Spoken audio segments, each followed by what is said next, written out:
Iran और Israel और America के साथ में युद्ध का आज छठा दिन हो गया है और युद्ध भयंकर जारी है। तो युद्ध आखिर रुकने का नाम नहीं ले रहा है। अमेरिका आखिर क्या करें तो क्या करें, क्योंकि ईरान की मिसाइलें ऐसी हैं कि बंद होने का नाम ही नहीं ले रही और झुकने का तो नाम ही नहीं है। अमेरिका चाहता है कि ईरान झुक जाए, उसने पहले सोचा था क्या होगा, लेकिन क्या होगा आने वाले समय में। आज 6 दिन हो गए लेकिन ईरान और इजराइल का युद्ध जारी है। पूरा वीडियो देखिए, वीडियो को लाइक कीजिए, चैनल पर नए सब्सक्राइब कीजिए और वीडियो को शेयर कीजिए। 6 दिन की बात की जाए तो अमेरिका और इजराइल के ईरान के साथ चल रहे युद्ध के 5वें दिन की और 6ठे दिन हो गए, लेकिन युद्ध थमने का नाम नहीं ले रहा है। इजराइल और अमेरिका द्वारा ईरान पर संयुक्त अभियान शुरू करने के कुछ ही दिनों बाद मध्य पूर्व का ताज़ा संघर्ष लगातार बढ़ता जा रहा है, जैसे 1000 से अधिक लोग मारे जाने की आशंका है। जैसे इजराइल और पड़ोसी खाड़ी देशों पर जवाबी हमले हुए और क्षेत्र में भय और अनिश्चितता का माहौल छा गया है।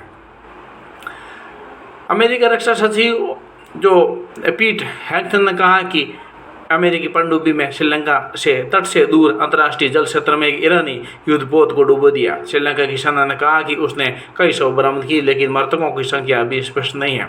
ये युद्धाभ्यास करने के लिए भारत के साथ में आए हुए थे, भारत के मेहमान थे, लेकिन यह अमेरिका गलत था। तुर्की द्वारा मिसाइल का अवरोधन भी है और तुर्की के राष्ट्रपति कार्यालय के बताया कि नाटो की वायु रक्षा प्रणालियों ने तुर्की के हवाई क्षेत्र की ओर बढ़ रही एक ईरानी मिसाइल को मार गिराया और माना जा रहा है कि मध्य पूर्व में सप्ताहांत में हुए संघर्ष के बाद ये पहली बार है जब नाटो बलों ने किसी सदस्य देश के हवाई क्षेत्र की ओर बढ़ रही ईरानी मिसाइल को रोका और कई जगह नए नए हमले हो रहे हैं। इजरायली सेना ने कहा कि उसने तेहरान या फिर से हमला किया है, जो संघर्ष शुरू होने के बाद से कई हमलों 10वीं लहर है। अमेरिकी राष्ट्रपति डोनाल्ड ट्रंप ने संयुक्त अभियान की प्रशंसा करते हुए दावा किया कि ईरान के सैन्य प्रतिष्ठान नौसेना से लेकर वायुसेना तक लगभग पूरी तरह नष्ट हो गए। कितना झूठ बोल रहा है और कितना सच है, ईरान उससे अलग न्यूज़ है और हमले की आशंका है।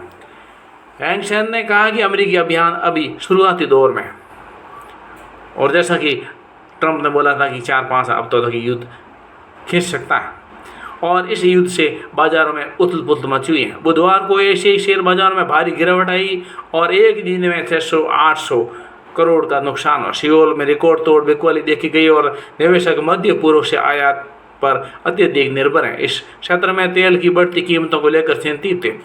होर्मुज़ जलडमरू मध्य में एक महत्वपूर्ण पारागमन बिंदु है, लगभग पूरी तरह से बंद हो गया। हालांकि तेल की कीमतों में हालिया उछाल रुक गया है, जबकि अमेरिका और यूरोपीय शेयर बाजारों में सुधार हुआ।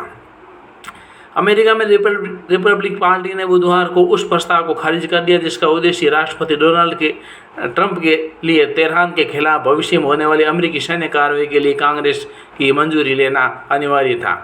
इससे पहले ज्वाइंट चीफ्स ऑफ स्टाफ ने अध्यक्ष ने कहा कि अमेरिका ईरान में धीरे धीरे गहराई तक हमले शुरू करेगा और व्हाइट हाउस ने ईरान पर अमेरिकी हमलों के कारण को लेकर विरोधाभास बयान दिए। जिस प्रकार से भारत में देते हैं कांग्रेस और बीजेपी, उसी प्रकार से विपक्षी पार्टी तो अपना कुछ न कुछ।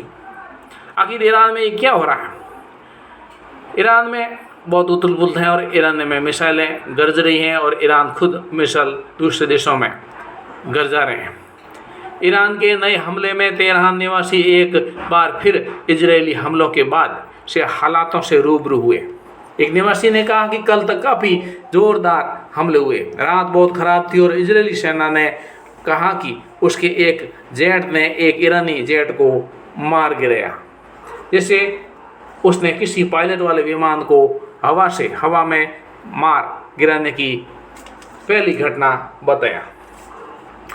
मृतकों की संख्या में भी वृद्धि हो रही है और अमेरिका के अनुसार मानवाधिकार कार्यकर्ता समाचार एजेंसी ने शनिवार से ईरान में जो बच्चों पर हमले हुए देश में और वो सब मिला के बच्चों को और आदमियों को तो 1000 से अधिक लोग मारे जाने की आशंका है। समूह ने कहा कि उनकी रिपोर्ट प्रारंभिक है और ये संख्या बढ़ सकती है क्योंकि पूरा पता लगाना अब युद्ध के हालात में मुश्किल है। ईरान में 100 घंटे से अधिक समय में इंटरनेट बंद है, जैसे ईरानियों के लिए बाहरी दुनिया से संपर्क करना मुश्किल हो गया है।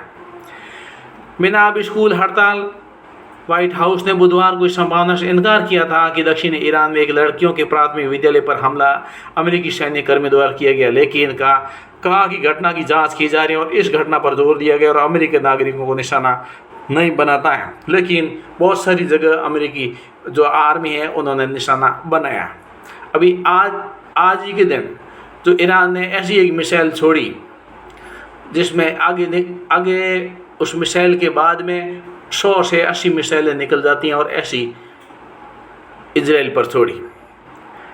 और आखिर नेता कौन है ईरान का? क्योंकि जो अयतुल्लाह अली खामेनी की मौत के बाद ईरान के वारिस अधिकारी नए सर्वोच्च नेता के चयन के लिए वर्चुअल रूप से बैठकें कर रहे हैं। उनके बेटे मुजब्बा खामेनी उन कुछ धर्मगुरुओं में शामिल है जिन्हें संभावित उत्तराधिकारी माना जा रहा है, लेकिन सभी समय स्पष्ट नहीं है और इजराइल ने चेतावनी दी कि कोई भी नया नेता स्पष्ट रूप से ख़त्म करने का लक्ष्य होगा। और जो खामेनी का जो अंतिम संस्कार है वो भी सरकारी मीडिया के मुताबिक जो बुधवार शाम से शुरू होने वाला शोक समारोह स्थगित कर दिया गया और इससे पहले 3 दिन की शोक की घोषणा की गई थी। और ये रद्द होना उस शासन के लिए बड़ा झटका है जो स्थिरता और निरंतरता की छवि पेश करने की कोशिश कर रहा है। और व्हाइट हाउस ने बताया कि अमेरिका का लक्ष्य ईरान की नौसेना को पूरी तरह से नष्ट करना। इस उद्देश्य से लिविट ने दावा किया कि अमेरिका ने ईरान के 20 से अधिक जो जहाज शिप थे उनको बहुत को नष्ट कर दिया, जिसमें उनकी शीर्ष पनडुब्बी भी शामिल है।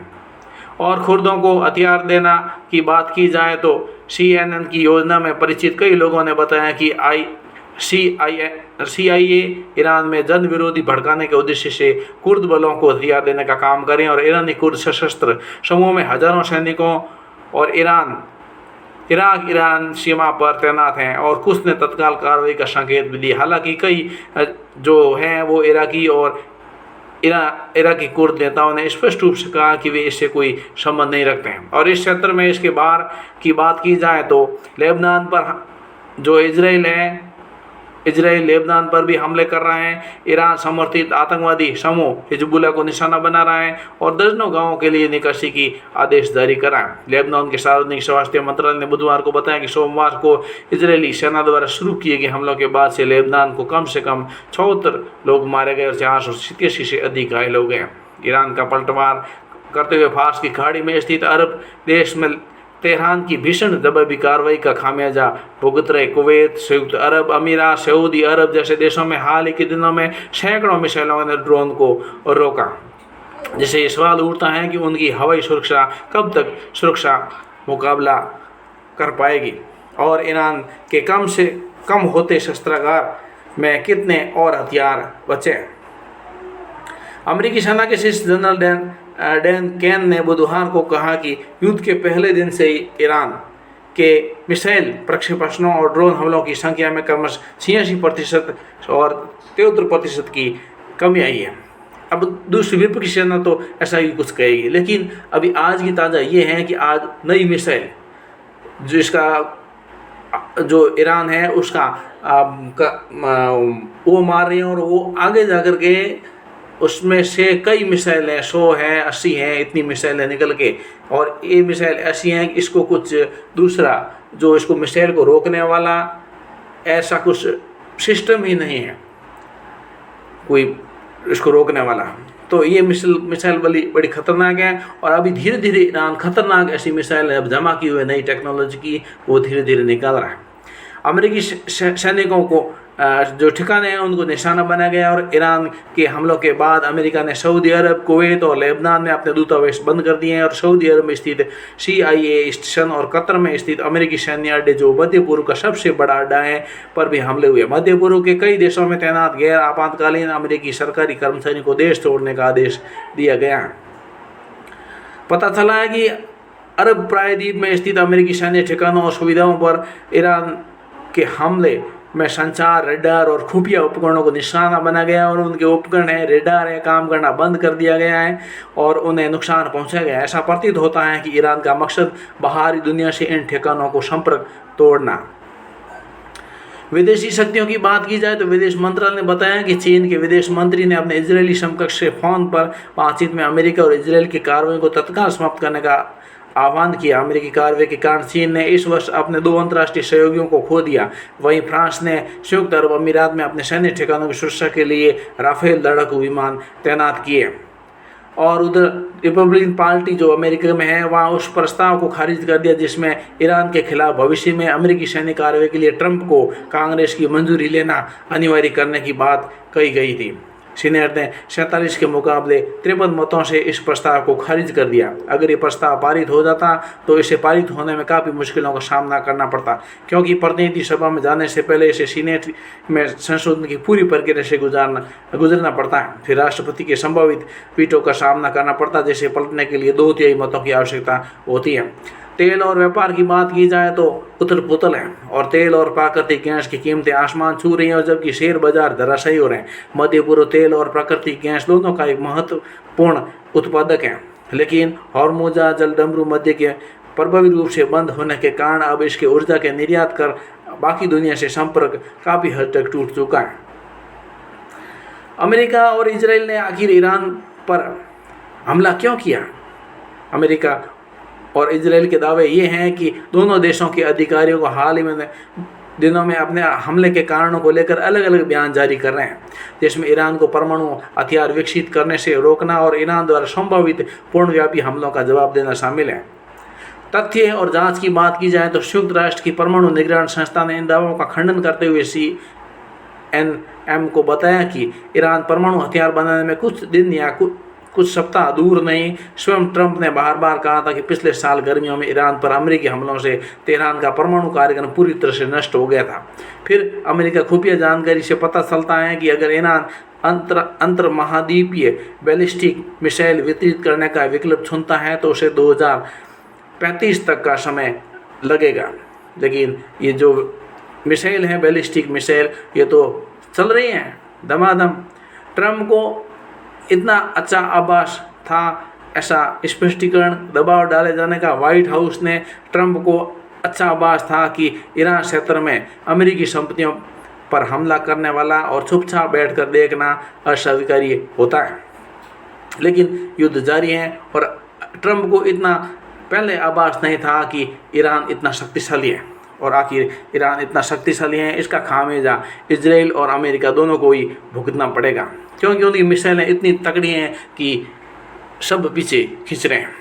और अभी तो वो तो पुरानी मिसाइलें यूज कर रहे हैं, अभी नई मिसाइलें तो यूज ही नहीं की हैं, जिस मिसाइल से 100 मिसाइलें निकलती हैं। यहाँ से एक मिसाइल छूटती है और जो टारगेट पर जाती हैं वहाँ पर 100 से ज़्यादा जगह पर वहाँ पर मिसाइल अटैक करती हैं, यानी इतना नुकसान करती हैं, 100 जगह नुकसान करती हैं। ऐसी ऐसी मिसाइलें अभी अंदर पड़ी हैं, वो तो अभी बाहर आनी है। तो इस प्रकार से युद्ध जो आगे बढ़ रहा है दिन दिन, क्योंकि पहले हल्के हल्के सामान को बाहर निकाला, अभी ज़रूरत पड़ती है, ज़्यादा ज़रूरत की तो ज़्यादा पावर वाली शक्ति से ज़्यादा पावर की मिसाइलें यूज़ करेंगे। तो इस प्रकार से युद्ध अभी छठे दिन भी जारी है और बहुत सारा नुकसान, और आर्थिक हो, सामाजिक हो, मानवीय हो, सब तरह से नुकसान। युद्ध होता है तो हम चाहते हैं विश्व में शांति हो और जल्दी से जल्दी युद्ध खत्म हो जाए, लेकिन क्या पता जब कोई झुके तो झुकने को कोई तैयार होता है तब युद्ध खत्म होता है। वीडियो को लाइक कीजिए, कल फिर इसी पर बनाएंगे, और चैनल पर नए सब्सक्राइब कीजिए, वीडियो को शेयर कीजिए। जय हिंद।